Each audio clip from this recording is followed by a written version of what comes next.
Okay, thank you everybody for coming to our keynote presentation at APLIC. My name is Anja Biajic. I work in Auckland Libraries in New Zealand. And if you hear the news about public library working with the homeless people, that's my library and my team. Thank you. Thank you. But this afternoon, that's not me. This is Opeta Alefalo of the Fijian National Archives. And I would like to give a brief introduction. So, Bula. It is my pleasure to introduce Opeta, who has served since early 2012 as the director of the National Archives in Fiji. He is a Pacific Islander of Tuvaluan and Fijian descent. And Opeta, as he said to me one day, he was bitten by the history bug very early, and when his friends wanted to play ball, he wanted to dive into the ancient history. He received most of his education in Fiji, where he had history, politics, and journalism at the University of the South Pacific. And later on, he spent 2 years of eye-opening years at Monash University in Melbourne, when he was the joint recipient of the 2011 Australian Society of Archivists Margaret Jennings Award. Then, after the 8 years in the private sector and a brief stint at Fijian Ministry of Information, he joined the National Archives of Fiji, where he has spent the last 14 years as part of a passionate team working hard to improve access to the heritage. Opeta is currently president of the Pacific Regional Branch of the International Council of Archives and is on the executive board member of the International Council of Archives. Since 2016, Opeta has been on the steering committee of Ainili Oceania, and the Pacific Library Summit in Fiji in June this year happened thanks to his enormous support and leadership. I am most honored and would be very grateful if you could help me welcome to this stage our mentor, colleague, friend, and someone I know is going to have an impact on your life greatly. Ladies and gentlemen, Opeta Alefaio.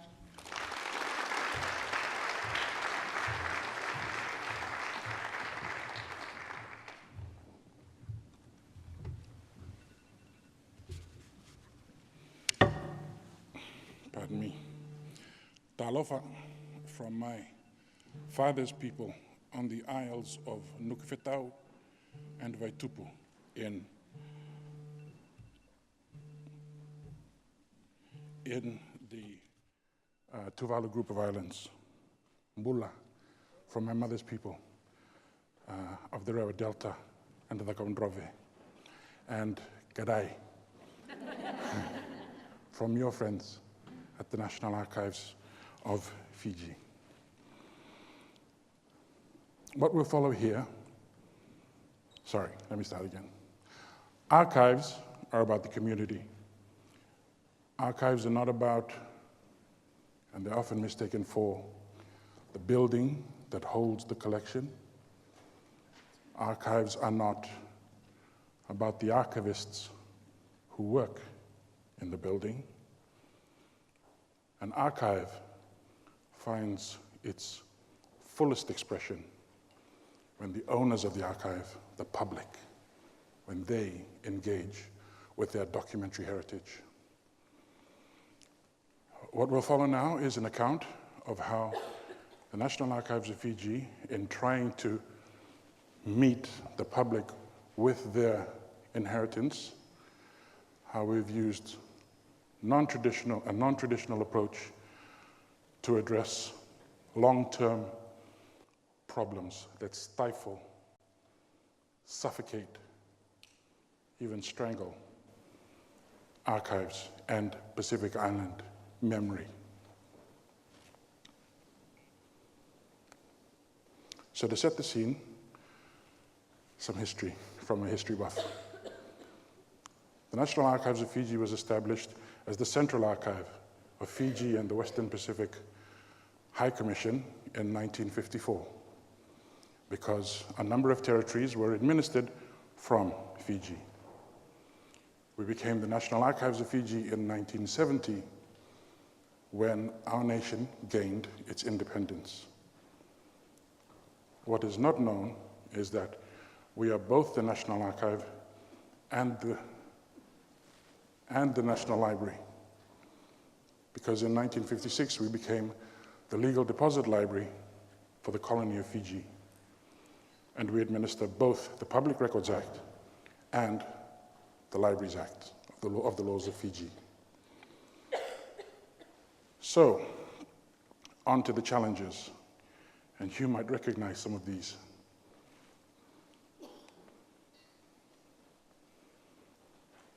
Libraries, museums, and archives share these challenges. However, in the Pacific, it is an extremely hostile environment when dealing with information management. And so Pacific archivists have an especially hard time in trying to look after their nation's memory. In the Pacific, I don't know how it is here, but in the Pacific, it's museums, libraries, archives.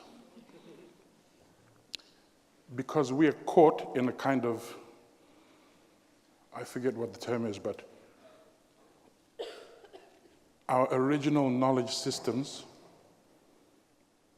were undermined through colonialism and then through globalization and modernization. And at the same time,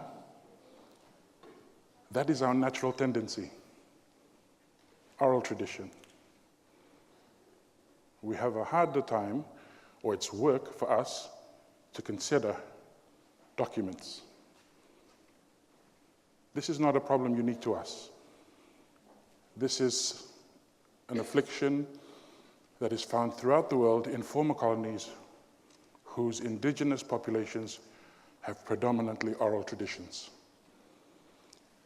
So that low awareness or low appreciation of documentary heritage leads to extremely poor funding. Very, very, very poor funding. The result of that is low staffing. There are some national archives in the South Pacific with a staff establishment of 1. And that's if that country is lucky enough to find someone who's willing to do the work. We have very poor staff retention. I think you also may have problems with staff retention, but the difference here is when you lose staff, you have a big pool to draw from. In the Pacific, no such pool exists. So we spend whatever energy we have, training whomever is game to do the work, and then because they want to have a family, they have to leave. This is exacerbated by the fact that there is no accessible formal education for archivists. Nothing at all, unless you have the great fortune of being from Papua New Guinea. Papua New Guinea has an archives and records program. But the rest of the South Pacific, we have nothing. We do now have a library program at the University of the South Pacific, but it had stopped for a while. And due to the diligent work of some local people and their good friends in Alia, they were able to re-establish the library program. But the library program is the closest thing to the archives, but there's still no archives program. And distance courses, we just can't afford them. All of that is then exacerbated by rampant technology. Technology obsolescence is a major ticking time bomb for the South Pacific's memory. We're still struggling to grapple and control our paper records. There's nobody equipped to deal with records in special formats. And that is very dangerous for our cultural memory. All of these things lead to ignoring us Maximus. No one will listen to us. It's very difficult to win the attention of an influencer. or a person with resources. Extremely difficult. So cumulatively, all of this means that archivists can't progress their work. We're constantly putting out fires. I'm sure you may have your own version of this, but for us, the memory of our nations are at stake. And so it is particularly dire. I don't mean to dampen the mood, but I think context is important. I think this is an excellent time to share with our information management brethren what we're going through. So these are the traditional challenges that affect us. And when you're confronted with all of that stuff, it's very easy for archivists to turn inward. When there's so much external stuff you can't control, you say, well, let's control what we can control. Let's bury ourselves deeper in the archives. Let's withdraw from contact. Let's avoid embarrassment by trying to win favor and constantly being told no. Let's just go and process some more consignments, clean more records, conserve more records. That is entirely understandable. But when we do that, are we digging our graves?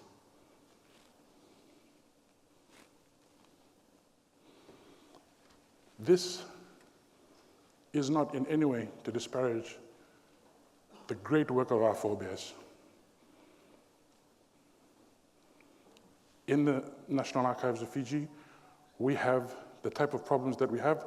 The problems that we have are luxuries because our forebears, with what very little they had, they were able to go out and acquire Fiji's memory. So they've acquired, with very little resources, very little training, 8 kilometers of archival heritage, approaching 4 kilometers of publications. And they held true to their archival training, because that was our genesis. So we thank them for that. But the world has moved on. The world has grown, and there are so many more challenges now. Current archivists, we have to ask the question, can we afford not to also grow? Or must we be stuck there? Because when you're under siege, which is what it feels like, when you're at risk, the first response is cut away the periphery, look after our core, right? In every business. When you're at risk, you do your core. You assume a defensive stance and you deflect. But we've been doing that for decades. We've been playing defense for decades, and we're still getting a hiding. So, how can we change that? Instead of burying ourselves in the archives, maybe we need to do something different. Instead of letting our problems dictate what we do, instead of being a captive to our problems, maybe we need to look past our problems to get past our problems. If we're only looking in front of us the whole time, we're not going to go anywhere.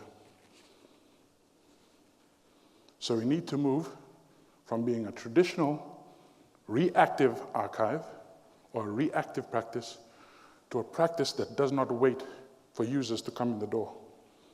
We have to go out and take ourselves to the users.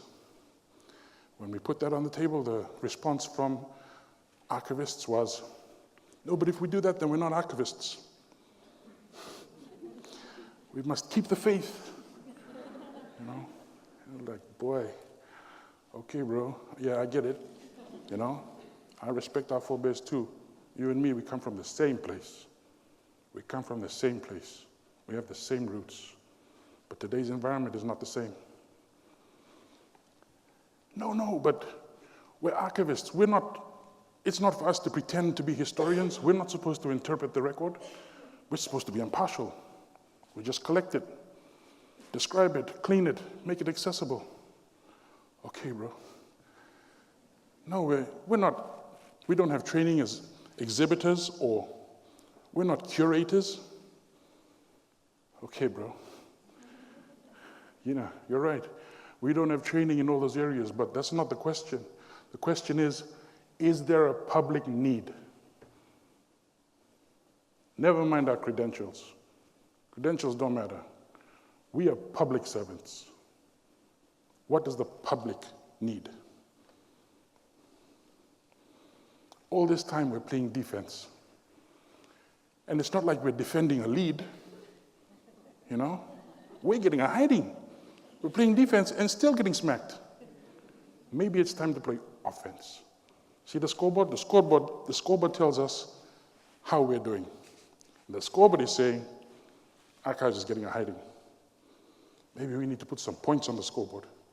Maybe we put some points on the scoreboard. All those things that are coming at us, they'll stop a bit. Because they haven't been tested. Now that if we sucker punch them, maybe it'll ease up and give us more space.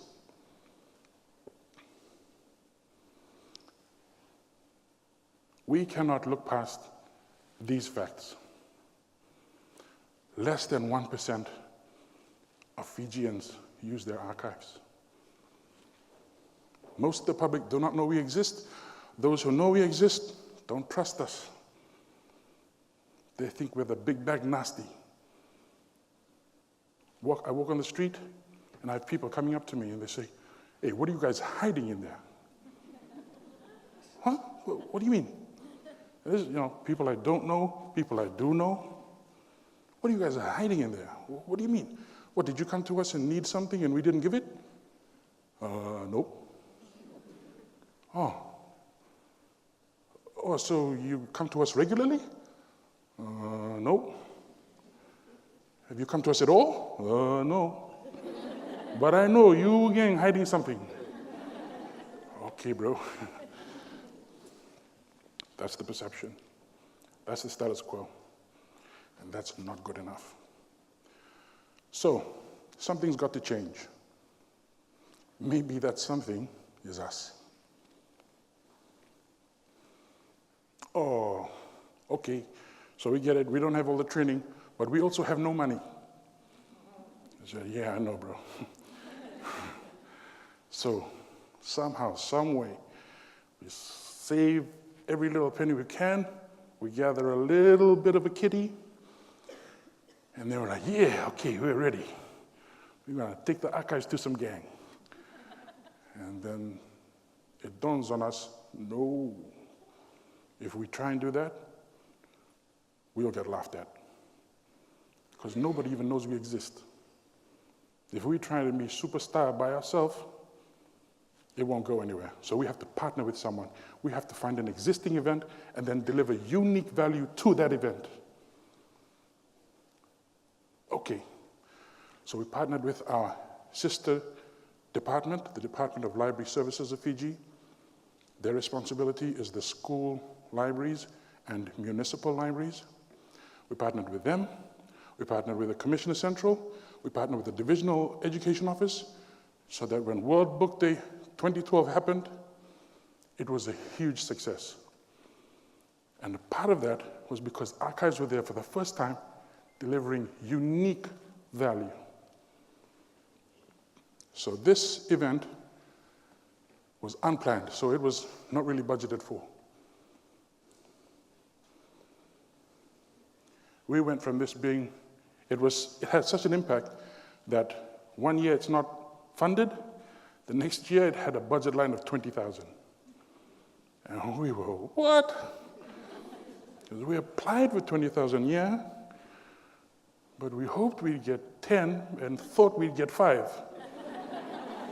So 20,000, woo! Well, yeah. Hold on. That's $20,000. That changes everything. Because yes, the events we did last year had an impact. But be honest, Those events were show and tell.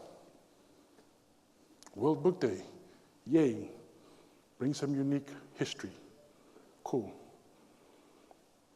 But when we're given $20,000, that means we have to provide archival services in the rural area. Huh? Can't take the archives to the bush? Yeah. But we can take a targeted approach. We can find unique events in specific locations. We research those locations.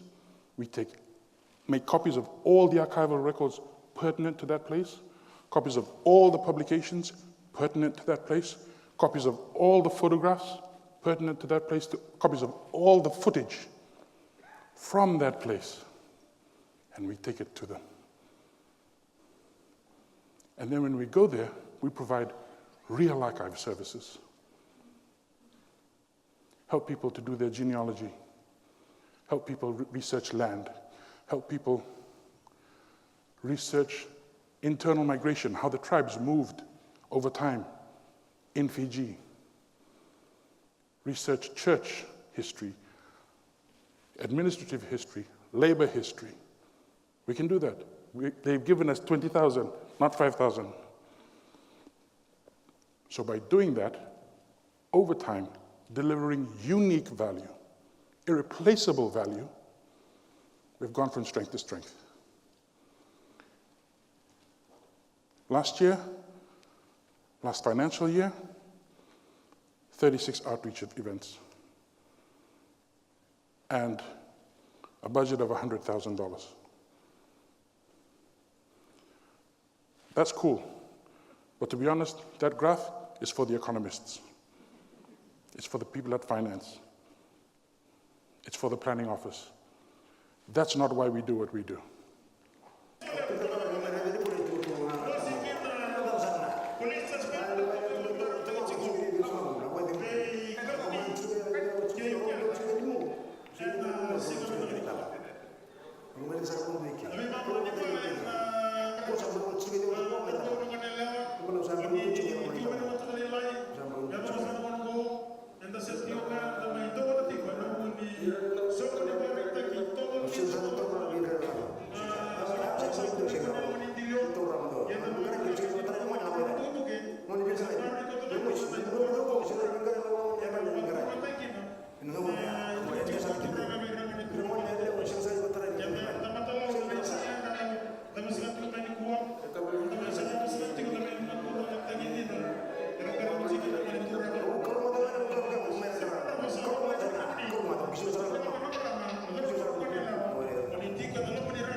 So that was one guy at our outreach. And we were really lucky that the Ministry of Information was just passing through. They decided to grab some kind of comment. That's just one guy. That happens a lot. There's a lot of crying. And there was a photograph of his father making a traditional presentation in full traditional garb and with a whale's tooth. So it wasn't just a photograph of his father. It was a photograph of his father observing his traditional practice. Here's another example, Natuva. Again, in partnership with our sister department, the Library Services of Fiji.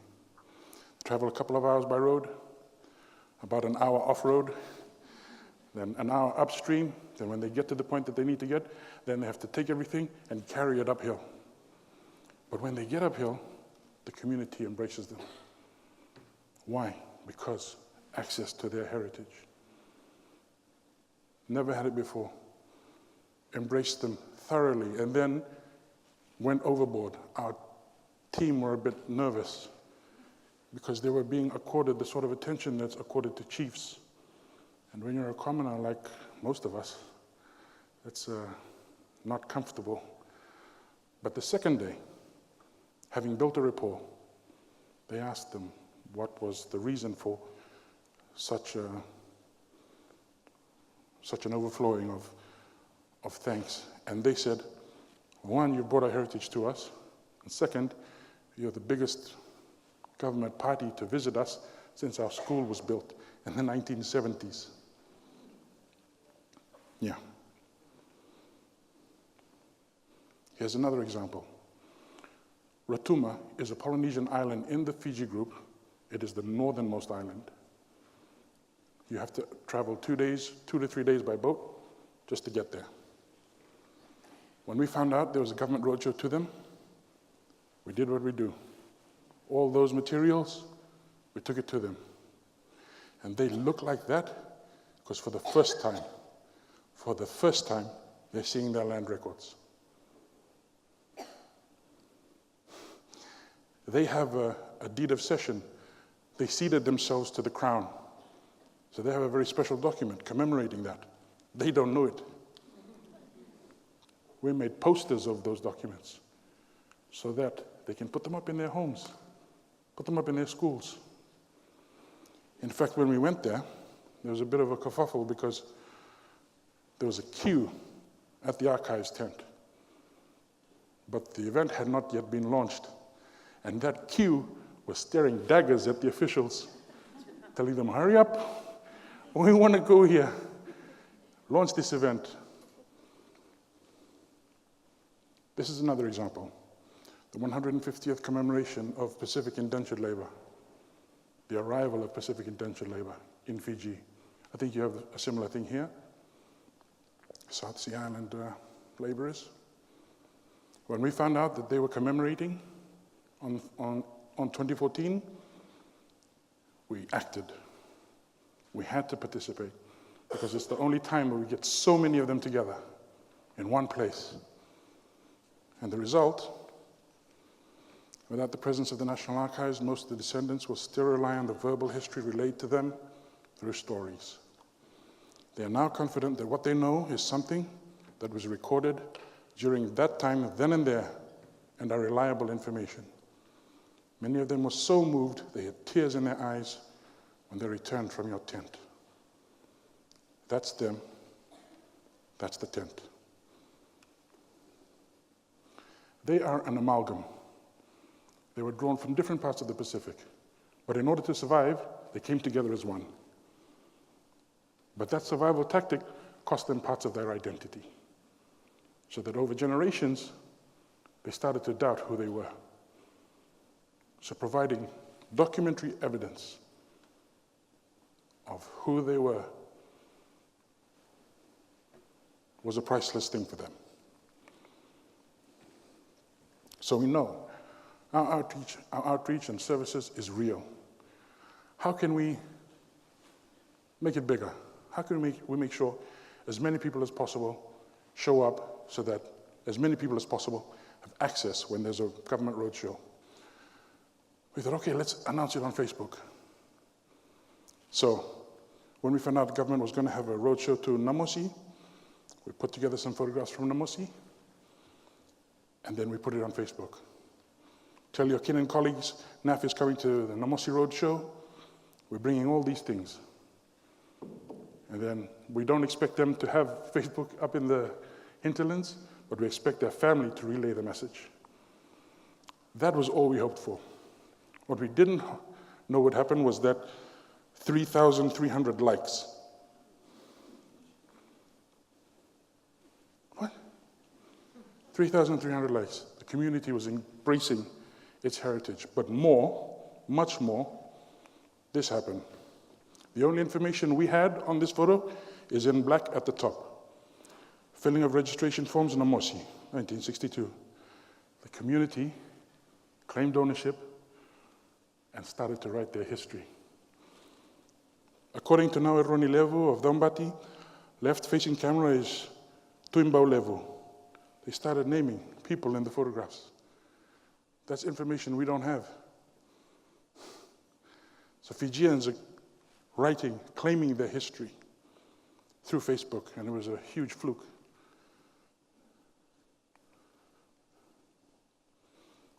Fluke or not, it showed us that this is a tool.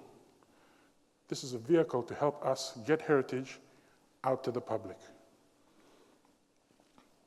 According to Facebook, these posts commemorating our Independence Day, one reached 162,000 people, one reached 190,000 people. These are audiences we could never hope to get coming to the archives. And to date, this is the most popular post, Valentine's Day.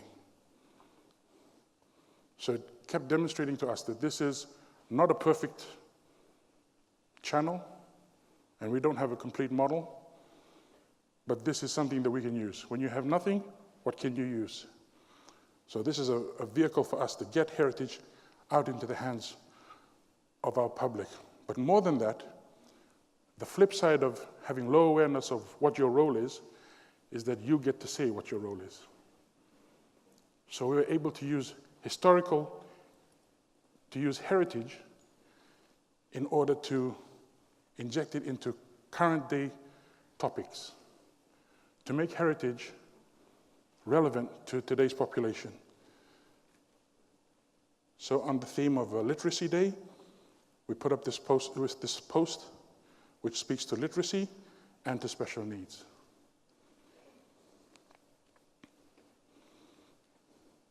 International Day of Charity.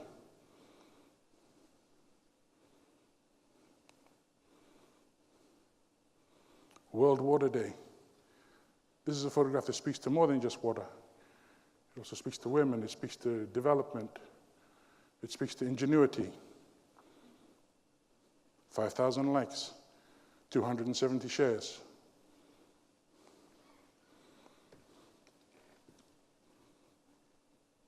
Fiji women heading off to the army, the British Army. It gives us an opportunity to highlight different communities in Fiji, to show that every community in Fiji has a place, has a history, has a record of helping to build Fiji, so that it's hard for people who want to play racial politics to say, your people have just arrived. What have you done? You don't belong. I've never seen this in my 41 years with my own eyes to happen in Fiji, to have a Chinese orchestra. So when we found a Chinese orchestra, now amongst the photographs, we have to use it, we have to put it out there. 1950s.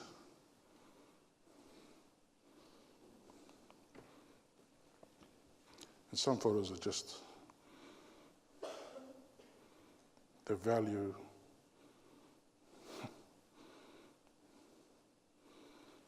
This photograph, no touch-up, just a wipe, scan, put it online. And it got a lot of feedback. But this is possibly the one that speaks the most to me. For International Biodiversity Day, the theme was maintaining biodiversity, sustaining people and their livelihoods. So we put up this photograph of Mbenga divers doing a fish drive because it's a cool photo, and we expected people to comment. But they did more than comment. They said, yeah, we do that in our part of Fiji, we call it this. Yes, we do that in this part of Fiji, and we only use it for these special things.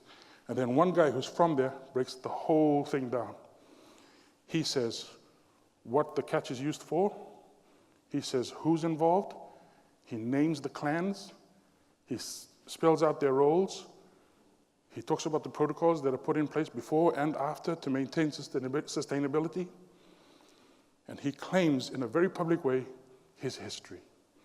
What usually happens is someone else will record that and publish a master's thesis.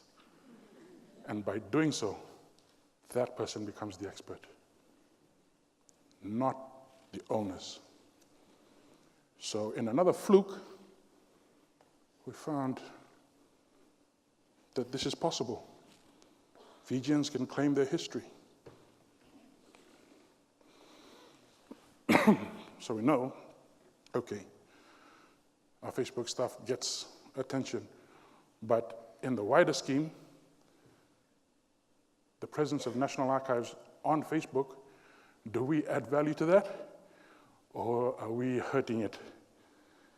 And then when we took a look, we saw that even though our stuff is all trial and error, we're doing okay.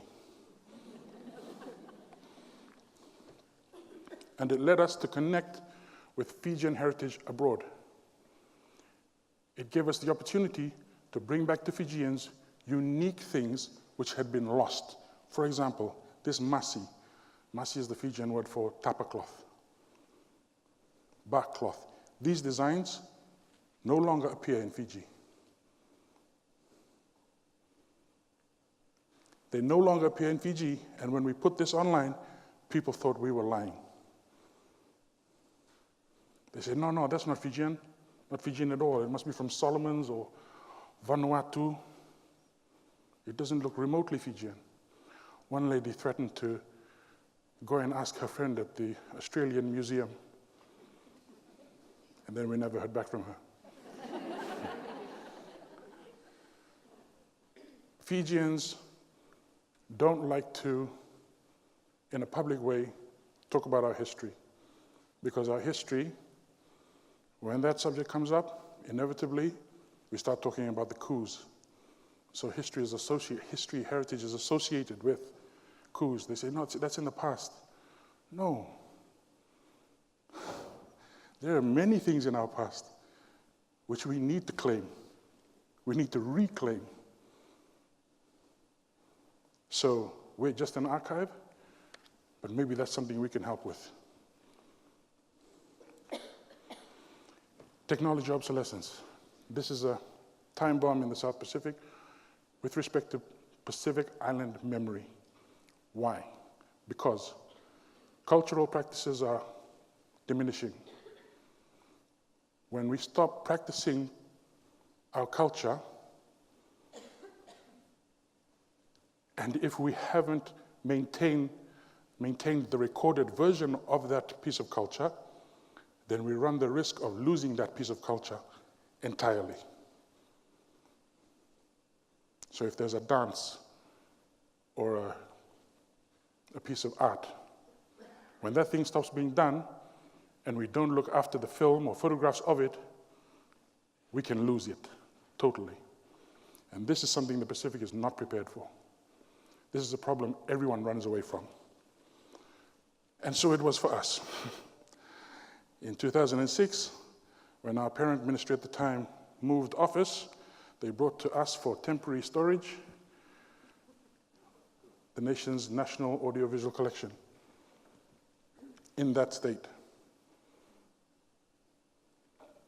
at extreme risk.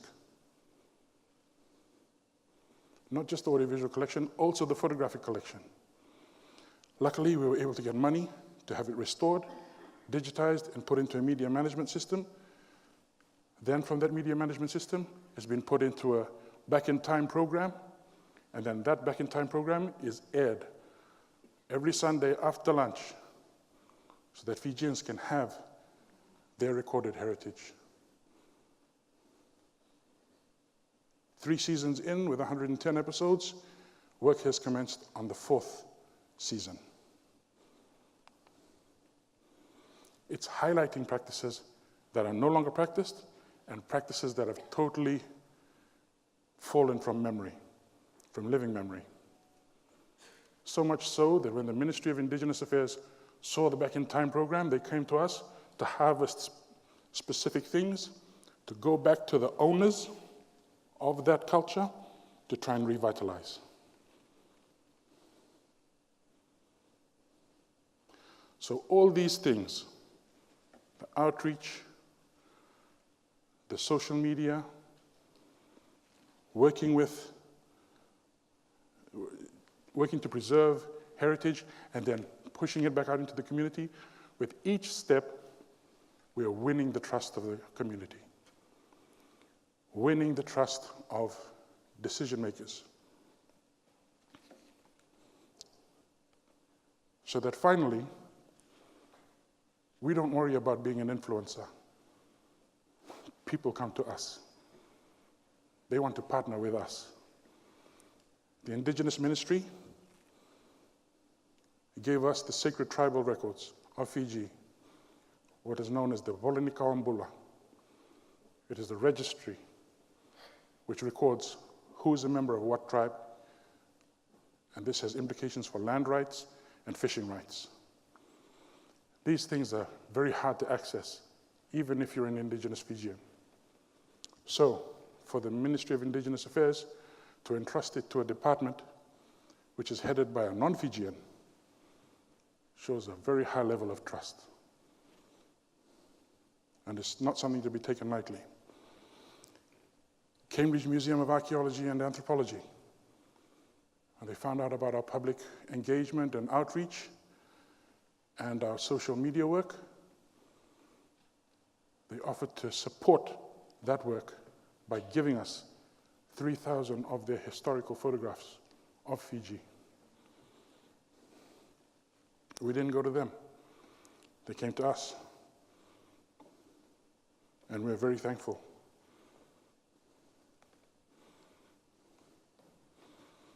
This is a collaborative effort working with the history department at USP, where we're able to get USP students to do data entry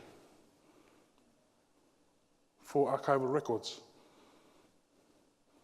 This was not have happened a couple of years ago. 2017 Oceans Conference in New York, the Ministry of Foreign Affairs asks us to collect heritage documents that can support their work in arguing for the preservation of the world's oceans. Who would have thought archival heritage working in this fashion? I certainly wouldn't have.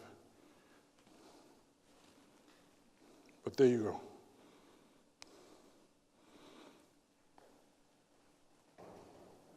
We're not business people in the archives. We're not management people. We're culture people. But we know that if we want to have a shot at making our business sustainable, making our systems smooth, so that we don't depend on personalities, so that we don't expect people to perform super Herculean tasks just for something to survive, then we have to bite the bullet and try to get training on operations management, strategic management, customer engagement, all the stuff that puts us to sleep. Wants to do that stuff. But by doing that, it gave us external validation to say that, yes, the archives is trying. It's not perfect, but it is trying to do its work in a modern way. So you could say, okay, so what? You've got all those great programs, and they're really cool, but did they actually impact those challenges you outlined at the beginning? Yeah. Our funding increased.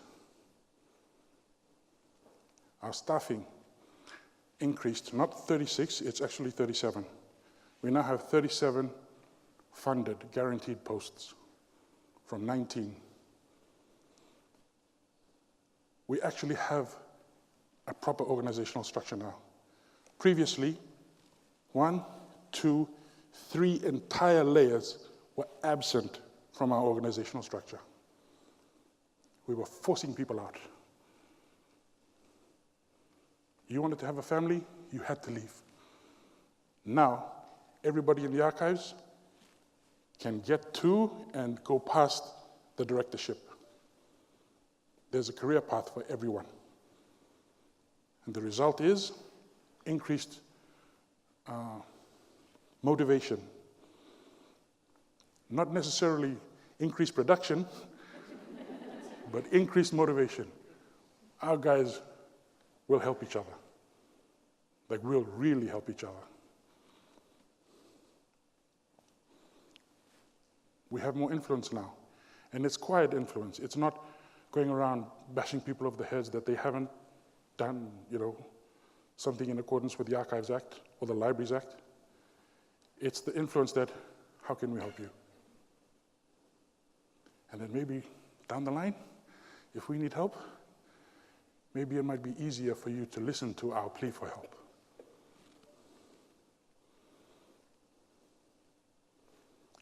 And even training. The archives got asked to help to resuscitate or revive the library program at USP.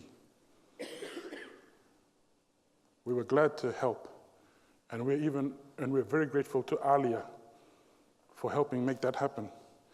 And we heard little birdie whisper that now there's work underway to have an archives component for the library diploma, which is huge for us, and we hope it comes through. We actually also will be getting a new building, and we didn't even ask for it. Not this time. We have asked for it previously. Money was made available. Both times it got diverted. But for the last few years, we haven't asked. Ministry of Finance said they've already appointed the project manager. Project manager has already drawn up the plans. We've already made our selection. This is our order of preference, A, B, C, D, E. Now we're just waiting. Fingers crossed.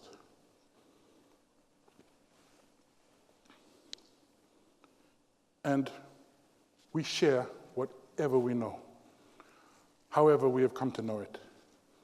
Whoever wants to come to a detachment at the archives will do it. In fact, as I speak, the director for the Tuvaluan National Archives and Library has started his 3-week attachment with us. We've done training for Tuvalu 3 times, Vanuatu twice, Kiribati a number of times. So we have nothing, but what we do have, we will share.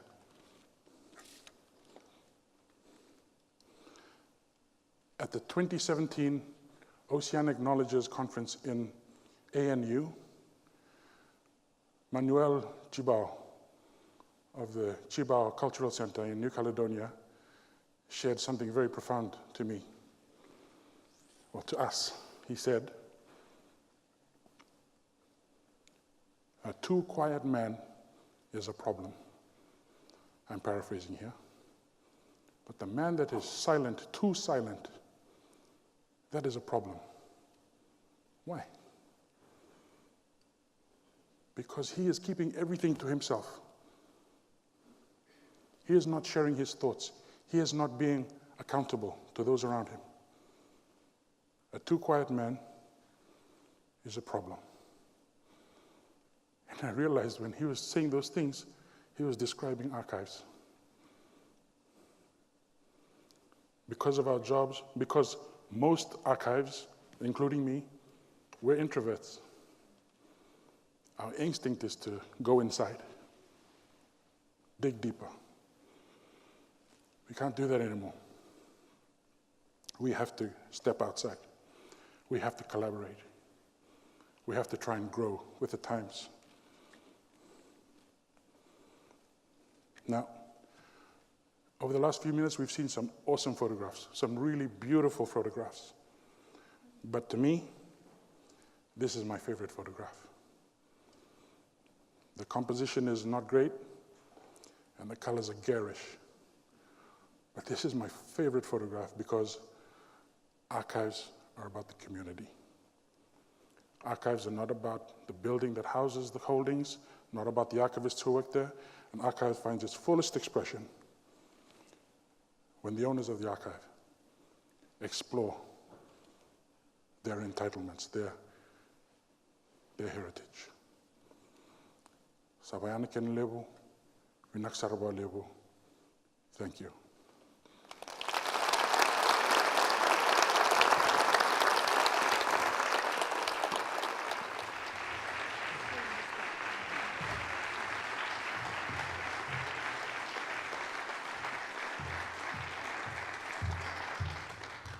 Thank you. And on behalf of APLIC and all of us, this is a token of our appreciation for your keynote speech. Thank you, Opeta. No problem. Thank you. No problem.